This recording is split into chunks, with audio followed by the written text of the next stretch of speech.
I started, I feel like I kind of got lucky with being able to meet guys like Mike Ryan, Josh Spencer, who else goes on those trips? Jimmy Nelson, all these guys that I kind of got in with this crowd because my coach is Dave Ward. I'm his personally sponsored coach, and him and his wife are founding coaches. And he invited me on this ski trip at the beginning of 2013, or 2014. Beginning of 2014, we went to Whistler. And here's Mike Ryan, Jimmy Nelson, Josh Spencer, and I got to be friends with Mike Ryan. And I feel like, I'm kind of, not quite at that level, but I got in and I'm taking it and running with it, okay? So I said to Mike, will you be at one of our Super Saturdays? And he was willing to come out here and give us this talk. And we talked last night for, an hour and a half, 2 hours or something like that about what he was going to talk about and about the history of France and various things like that. And I'm so, excited for you to hear what he has to talk about because it's going to be amazing. And I hope that you all have your notepads out because you need to be taking notes about what he's going to talk about right now. He just came from a couple of conferences and things, some amazing ideas. And this guy is probably one of the best communicators that I know. So he's going to talk to you some about that. Everybody, are you ready? No, not yet. Hold on. Can I talk about you some more? Wait for it. He's also the second best looking guy in the whole room.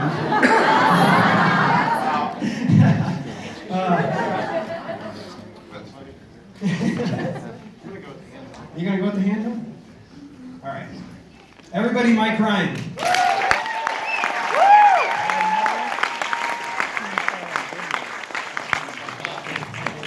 Thanks, Seattle. Thanks for having me, Ryan. Thanks for the nice intro.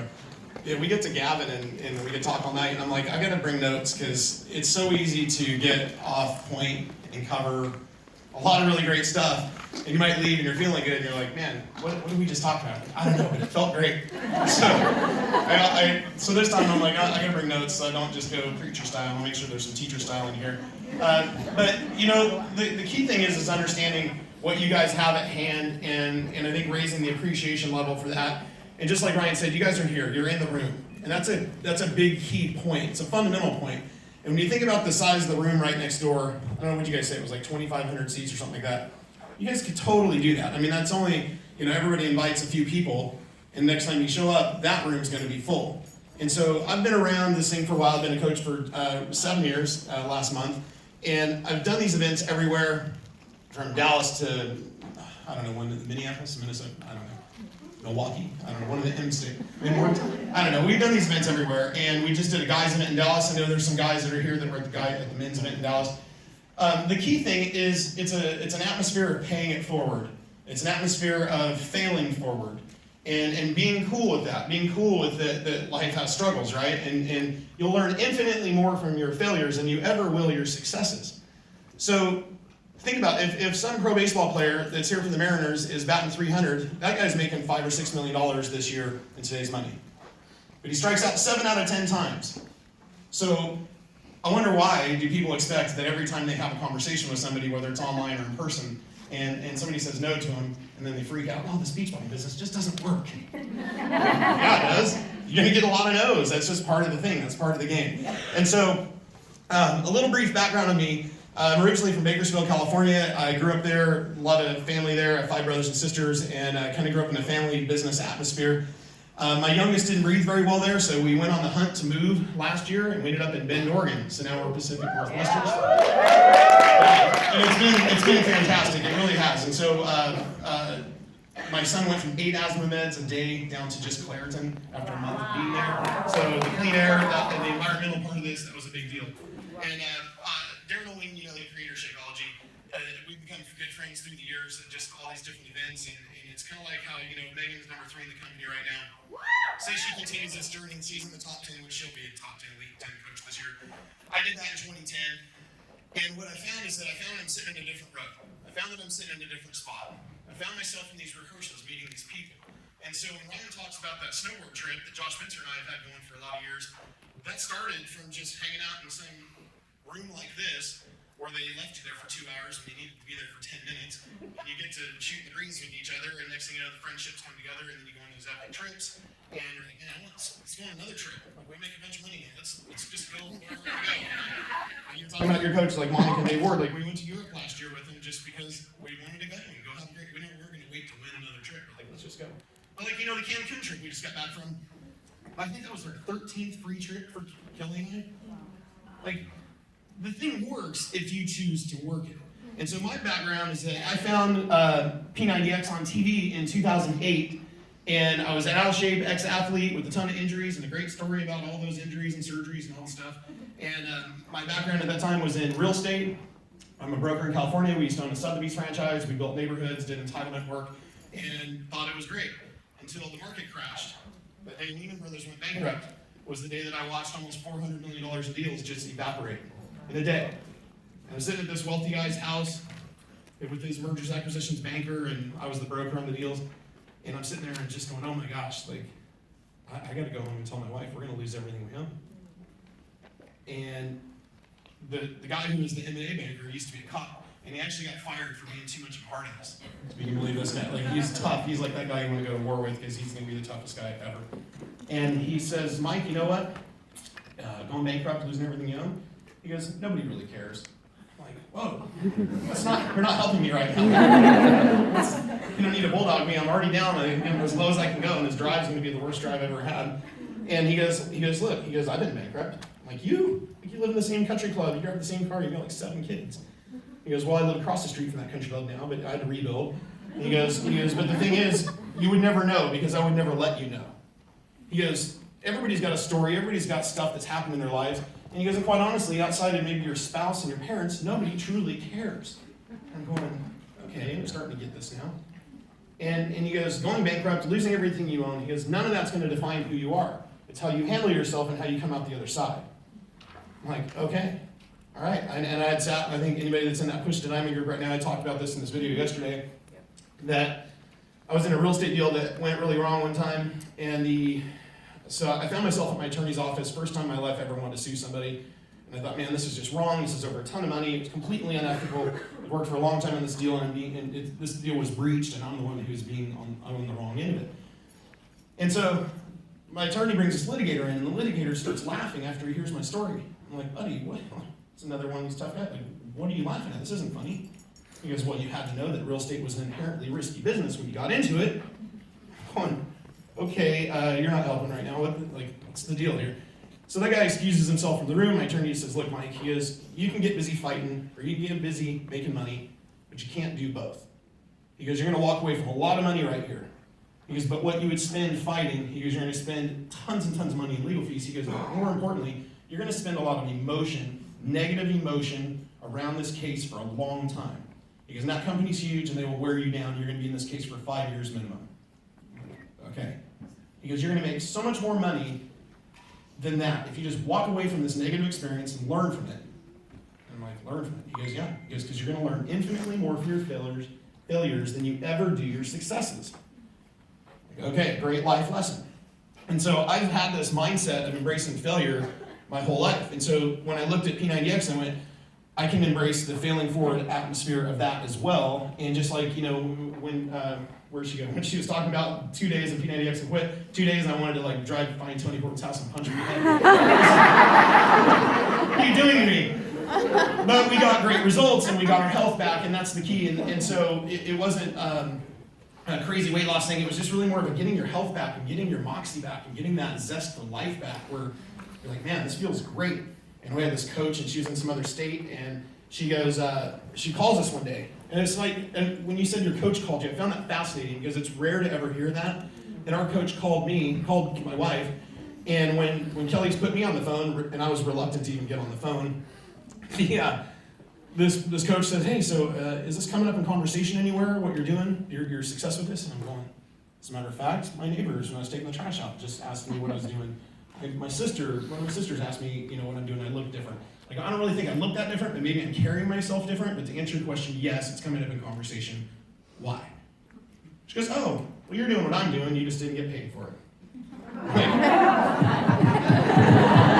I'm losing this house house I'm standing in front of, Yeah. it's going back to the bank. It took me 23 months to build this house. I'm losing these cars that are parked in my driveway. I'm losing the rentals that are across the street over here. I'm losing everything. And tell me more. And I went through and I vetted the deal, and I wanted to make sure this thing's for real. Am I going to go invest my time? Because this isn't an investment of money. This business, did anybody here have to put up $500,000 to start being a beach body coach? If you did, you would take it more seriously. That's the fact. And so I vetted the deal. I just wanted to make sure it's for real. Kind of did my due diligence, wanted to do my homework on the thing. And I was like, wow, this is a debt-free company that's got 2 owners, and they really got a hell of a product lineup, and they seem like they want to do more. And so I'm like, I want to know more. And then early on, I was involved in helping somebody lose 77 pounds from a wheelchair who has severe MS. And I thought, man, I want more of that. I want to help more people do that. Regardless if it's weight loss, if it's an ex-athlete getting back in shape, whatever it wasn't for me. It was just to help other people get to their goals. That became my intent. And so I want you to think about what your intent is. And I think it's about managing intentions and expectations. And Trevor and I were talking about this earlier this morning about how you get these coaches that come on your team and then they don't do anything. Or you get these coaches that come on your team and they go hard and they go diamond and then they fall out of rank. I've done that 30 times. I've got like 30 lifetime diamonds. Plenty of them are not in rank. People fall out of rank. People quit. That's life, right? In the real estate shops I own, you have, it's like the Pareto principle, the old Italian guy that came up with the 80-20 rule, that you make 80% of your money from 20% of your people. He discovered that through, his first observation was that 80% of the land in Italy was owned by 20% of the people, but he didn't get it until he was harvesting his own garden, and he goes, whoa, in my pea pods, 80% of the bees came from 20% of the pods. And that's where this whole thing started to go, and people started to talk about this because he wrote about this. And then that's life. Okay, so you have to bless and release the ones that don't get it. Love you where you are. You're probably going through something in life. I don't know what you're dealing with. Door's always open. It's not kicking them out the door saying, oh, I can't stand you. You're wrecking me here. I fell out of rank because of you. I missed this bonus because of you. Whatever. That's not because of them. And so, anyway, let me put some perspective in numbers to this thing. Since I have a real estate background, there's 350 million people in North America. There's 1.3 million realtors in just the United States. So add the commercial brokers in, there's probably another 300,000 of those, but let's just talk about realtors. 1.3 million. Statistically, people know 7 realtors by first name, but they'll do a deal with the person that they most recently have a good relationship with. So for instance, like I said, I have 5 brothers and sisters. One of them, when I'd opened my first office that I owned on my own, one of my brothers did a deal with a former employee. And I called my brother Gary, I'm like, Gary, what the heck, man, wait. I just heard you're bought like a $500,000 rental for Scott. Like, what? Hello, you're my brother. And he's like, well, he's in the pool league. We shoot pool twice a week. He's like, I see him every week. He kept bringing me deals. And he's like, this one was too good. I just did the deal. Okay, life lesson there. So it was the most recent good relationship. It wasn't just who has the deepest relationship with somebody. It's kind of like who's been around you lately and who you're going to do things with. And so then if you just do the math and you go, okay, 350 million people, 1.3 million realtors, that's 269 people for every realtor, that if you just divided it evenly. But 80% of them aren't going to make a lot of money and aren't going to be successful, so there's a ton to go around for the 20% that are actually working hard. There's only 250,000 Beachbody coaches. Okay, even if there's 1 million, even if there's 5 million, you have a long way to get to a saturation point. A long way. It shouldn't even be a topic of conversation, but I bring this up because you will be asked this question. And it's just something you need to know how to answer, right? And so I learned all these things, everything I'm going to talk about, everything you ever see on my social media stuff, everything you see in those Push to Diamond groups or whatever else that we're collaborating on and working with. I learned all those things through failure and through hallway time.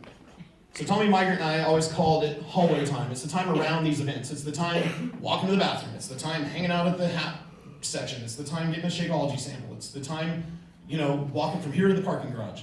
That's hallway time. I have learned some of the greatest things I've ever had in life, some things that will be legacies for my children in a hallway time. Some conversation that made an impact. It was like an aha moment. And so every bit as important as these events are, and being in this room, we were in the room. So Tracy Moore always liked to say, we were in the room. We were there.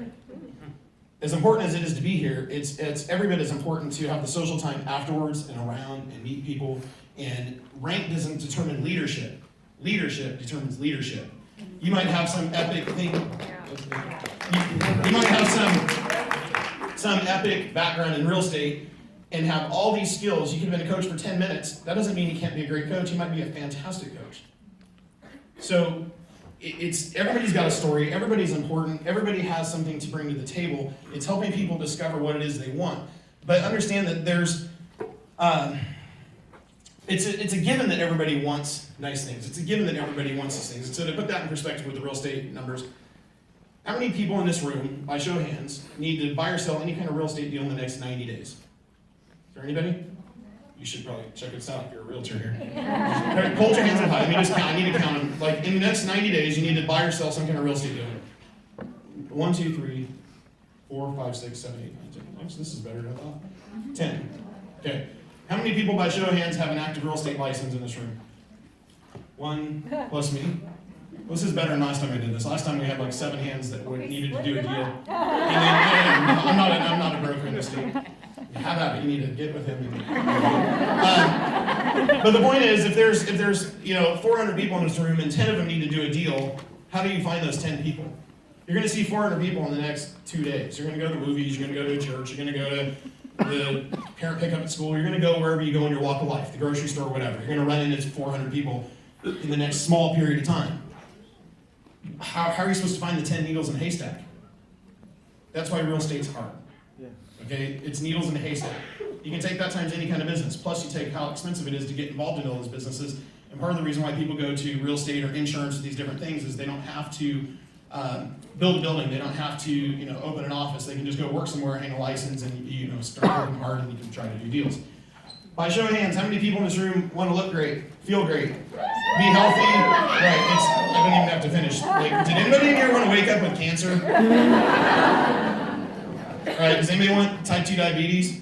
Of course not, right? Everybody, it's a given in life that everybody wants a nice life and wants nice things and wants whatever version of that story is for you, that's great. Okay, but I got news for you. The dream is free. It costs you nothing. I used to think I was this great coach because I have one of the strongest getting started right interviews. I can do a GSR, I can't tell you how many top coaches have had me teach them how I did my GSRs, and I thought, oh man, this is ego. I've had, I can't even tell you how many coaches are making 20 grand a week or more who are asking me for help on how to do a GSR. And I'm like, I must be awesome at GSRs. This is great. Because I could really dig deep on somebody's goals and dreams and get to the vivid details of what it is they wanted out of life. And I'm a movie guy, and so I would look at somebody's life and I would think of it in terms of a movie, and you have this vast movie, right? And let's simplify it down to a preview. And that was your story you needed to share with somebody. But what I wasn't telling them is that it's the journey that's going to cost you.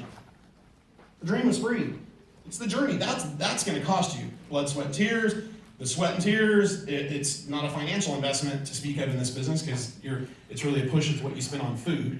But regardless, even if you had to spend $100 a month, it's still not. It's not like my last real estate shop was $67,000 a month overhead. One of my coaches on my team, they own a tow truck business in Bakersfield, and he's like, yeah, I have to break $500,000 a month just to pay the bills before we make $1. That's a hard business, right? And when you hear those stories, if you really get to the deeper levels of the story, you learn pretty fast that it's some grandfather who started it. They didn't make any money. They didn't make any money for years, and then they finally get profitable. And just like in business school, they used to teach 2 to 3 years need to be capitalized. Now it's 5 to 7. But it's because you have to weather the storms. Somebody can get in this business, and you can make as much money as the next 10 restaurants, maybe not Michelin-rated restaurants, but the next 10 average restaurants in any city without any investment. You know what I mean? So perspective-wise, I just want people to understand a gratitude and appreciation for what you have at hand, because it's a damn rare opportunity to have something like this where you can make this kind of money. And the heck of it is, the money's not even the why. Money's just a result. It's the stories of the coach who had a phone call. It's a story of the coach who reached out, that even if the coach isn't here anymore, you're here and you're changing lives, and that's all that matters. Because who knows what's going on in that person's life? I don't know. I've recruited thousands of people within our team. I mean, if you look at just the whole of the team and what our team's done, many thousands of people. And it's a different team than it used to be. And you're not going to win next year with this year's team. You always have to be in phase 1. So regardless if you have 10,000 coaches or you have 2 coaches or you're brand new today, the answer for everybody to always build their business into what they really want it to be is to be more in phase 1. And so a balancing act for that is 80-19-1. If you write this down, 80% of your time should be in phase 1, which is recruiting. So whether it's recruiting to a challenge group, whether it's recruiting to be a coach, whatever that is. 19% of your time is working with your new people, new being the operative word. And 1% of your time is solving problems. Anybody here a problem solver and like to do that stuff? Like, yeah, that's me. I was guilty of that. And I got to tell you, when I look back at my career in this business, at where I lost traction, like if I were a consultant looking back on my business and scouring it and saying, okay, where could I catch traction? Where was some loss and what could I have done better? It was working with the wrong people. It was people that didn't deserve my time. They were telling me what I wanted to hear, but they weren't doing the work. And ultimately, I wanted it more for them than they wanted it for themselves. Anybody else guilty of that? Right? Because we have a big heart. But ultimately, people don't care how much you know, they just want to know how much you care. If all it took was caring, that would be great. And if all it took was caring, I'd be a bazillionaire because I care so much about everybody and I care so much about what my team's doing and the success and them getting to their goals. But not everybody's going to do the work to achieve this. And that's a problem. So when you just kind of bless and release, just, I don't know what's going on in your life, and you have that posture, and the posturing, I think, is one of the key things. So when you're getting somebody started, it's a simple thing of that you need a posture that they know that you know where you're going, right? If you act lost, nameless, and you're like, oh, I'm new, so I don't know, bear with me for a second, I don't know, sheepish, they're not going to follow you, right? And so, like, imagine that you're trying to find this lake, and you got the kids in the car, and you got a boat on the back, and you're driving through the woods, and you lost cell service, and you're like, oh, son, I don't have a map, and I can't find the lake. The kids are getting hungry, they're getting antsy, and you're just like, that impatience is building and building. You're like, where's the lake? Where's the lake? And you see a gas station, like, oh, thank God, I'm going to ask somebody. Old school, right? Go to a gas station, ask for directions. And you lost cell service. I said that. And so you pull in there, and you ask the guy, like, oh, hey, we're trying to find Folsom Lake. We're trying to get the kids in the car. And says, oh, yeah, because, I'm new. I thought, like, yeah, I think it's like a couple miles down the road. Yeah, it's over there. Pretty sure. You're looking at your wife, oh my God. Getting me away, right? And then you see in the distance, like, oh, there's another gas station, thank God. You go across the street, you pull in there, this old guy walks up, like, hey, do you know where to get to, he goes, got the boat, you going to the lake? Yes, I'm going to the lake. He goes, Folsom Lake.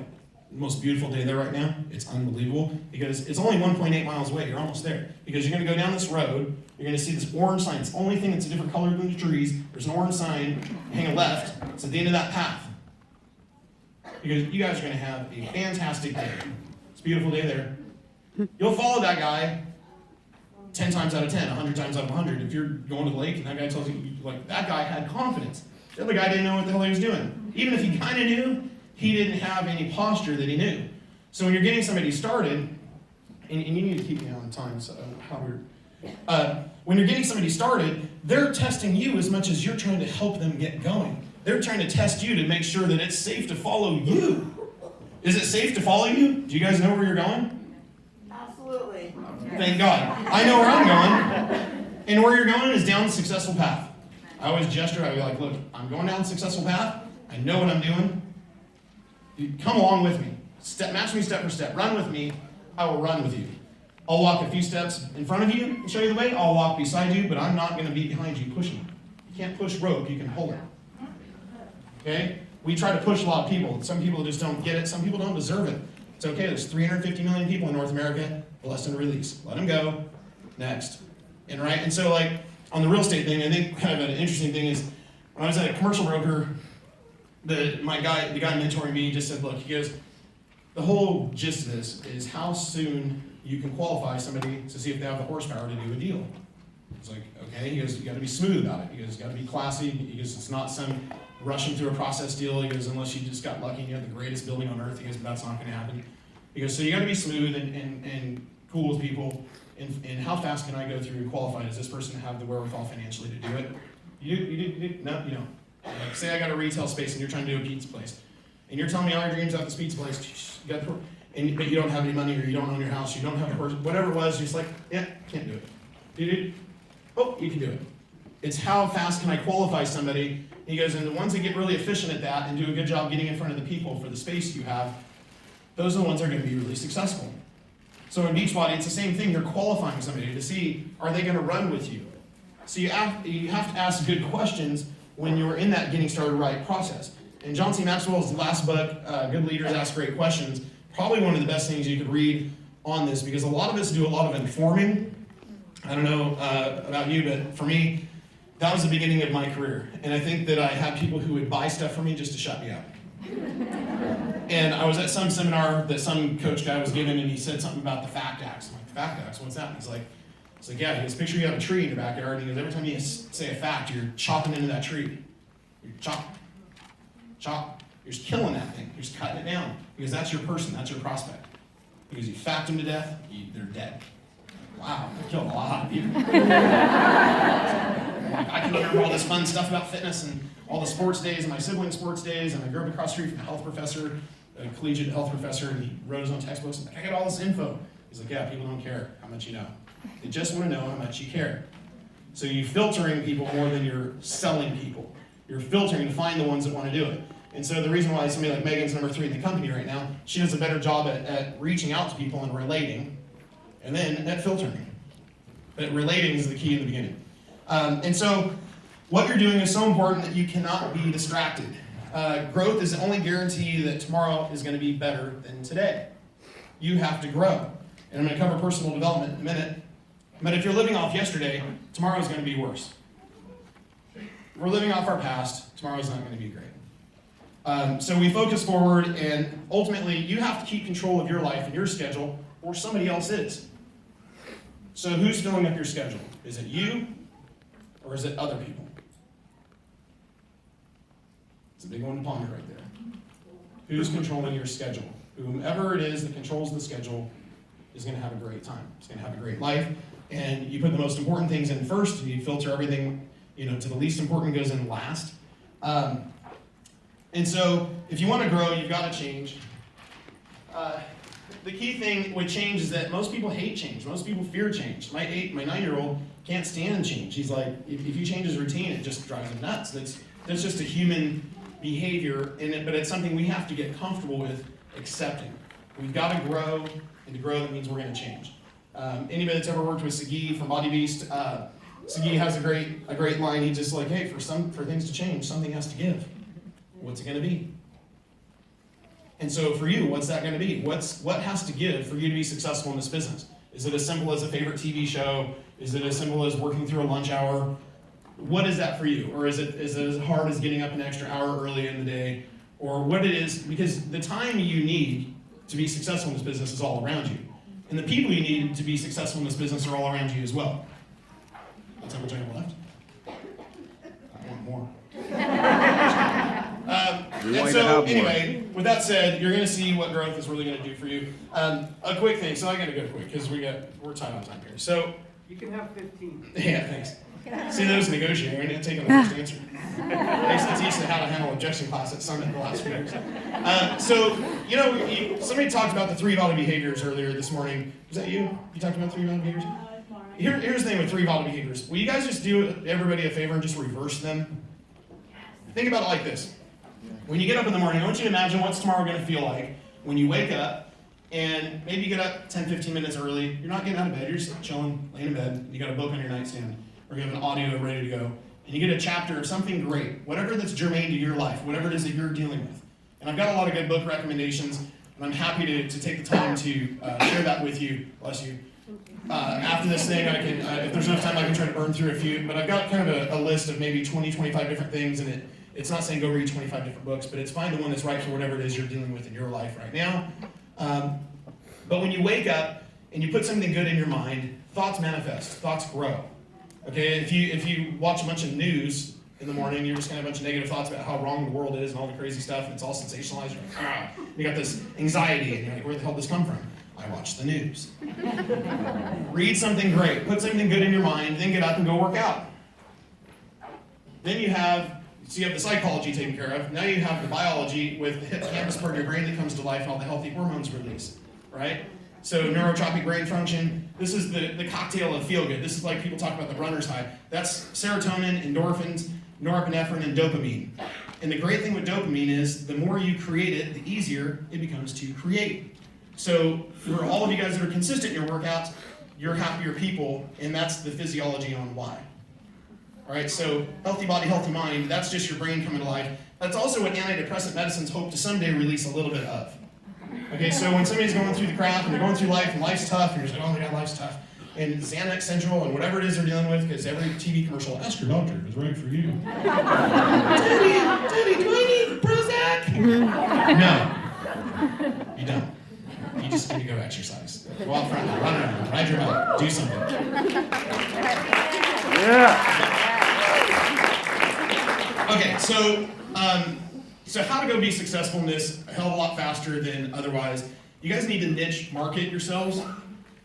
Okay, so I'll give you an analogy on this and some simple practical examples. I've had a bunch of injuries from sports and a lot of surgeries, and I just had this shoulder rebuilt last May, right before Summit. Anybody saw me in Summit? I was wearing a shoulder brace most of the time. Somebody stole it one night, and then I got it back. Weirdest thing. My surgeon was a buddy of mine from playing soccer growing up, and he messaged me. He's like, "Hey, Jack, put your freaking brace back on. You need this." Okay. He does. Okay, so if you get out of medical school right now, and you get $200, $300, $400 in debt at least, are you going to go do cardiology and then run over to pediatrics and then let's go do some cancer surgery from the neck up and then let's go over here and do a boob job? Like, no. That's not how it works. What does a doctor do? They specialize. So my buddy that rebuilt my shoulder, he's not just an orthopedic surgeon. He's like 70% of his time is on shoulders, the rest of the time is on knees. He doesn't do prehensils, he doesn't do feet, doesn't do back, doesn't do hips, doesn't do elbows. He does shoulders and some knees. And he goes, I'm getting so known for my shoulders that he goes, within 2 years, I'll probably only do shoulders because my schedule's getting that filled up. Because that's just what I'm known for. So he's not just an orthopedic surgeon, he's only doing 2 specific joints and one much more of the time than others. So when we do all these push to diamond groups, and we tell people you gotta take your top 3 things, your top 5 things about who you are. The one that I hammered people on the other day in that group, right? By show of hands, how many people in this room are in that group? Okay, so hopefully you guys read this. I know it's an active group and it's a lot to catch up on, but everybody always comes back with this, not everybody, but a common theme that we get back is, my 3 things about me are family, faith, and fitness. Like if I hear that again, I'm gonna jump off something. The needle's right over there. I can do it and I'll never have to hear it again. That is not unique. That is not in-depth. That's great. Those are wonderful qualities about a person. Congratulations. But let's dive deeper on that. Do you like black and white photography? Do you like red wine? Do you like golf? Do you like whatever, hiking boots? Do you like fashion? Do you like architecture? If you like architecture, what kind of architecture? I have a friend who's an architect, and I remember meeting this guy. I'm like, oh man, I go, what did you build? Or do you have any cool houses or something, buildings I can go drive by? He's like, I design drive-through car washes. And he's had a killer career. And he also really appreciates architecture, but that's his niche. I do these. This is what I do. I don't do tall buildings. I don't do apartments. I don't do